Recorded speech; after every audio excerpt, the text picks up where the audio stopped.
له هر څه وړاندې د ګران ملګري شفق صاحب ډېره مننه چې په دومره ښایسته انجمن کې دغه مقرره ترغوته کړله او مبارکي ورکوم پښتو ادبي بهیر سلارځۍ ته په دومره ښایسته او مزېدار پروګرام باندې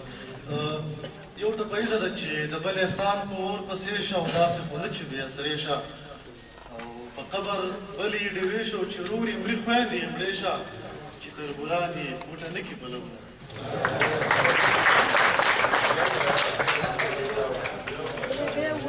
د بل احسان په اور پسې شه او داسې خو نه چې بې اثرې شه او په قبر بل یې ډېوې شه او چې رور یې مري خویندې یې مړې شه چې تربوران یې بوټه نه کړي بلونه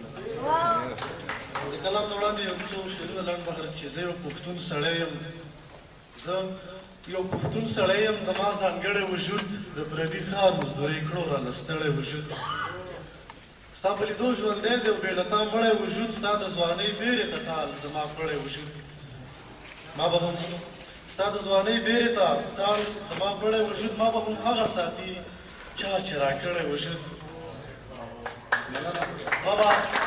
ما به هم هغه ساتي چا چې راکړی وجود د کلي خوړ کې پروت د چا نیمګړی وجود بېګا په خوب کې مې ستا اوږه وړی وجود مطلب د شاکر صاحب چې ما په ټول ژوند کې دا یو کار د لیونو کړی دی ما په ټول ژوند کې دا یو کار د لیونو کړی دی او څوک چې مې وژني تل الفت مې د هغو کړی دی باور مې نه شي که بېګا له ستوري ځان ښکاره کړي باور مې نه شي که بېګا له ستوري ځان ښکاره کړي تا چې کمیس د پړکېدونکو ستارو کړی دی باور مې نه شي که بېګا له ستوري ځان ښکاره کړي تا چې کمیس د پړکېدونکو ستارو کړی دی او دوی چې خبرې زده کوي چا ورله پلار وژلی دوی چې خبرې زده کوي چا ورله پلار وژلی د ژوند د غاز د ماشومانو په هیرو کړی دی غاړه مې ورکړه د تربور له بې پښتو ښکارېدم شمال صاحب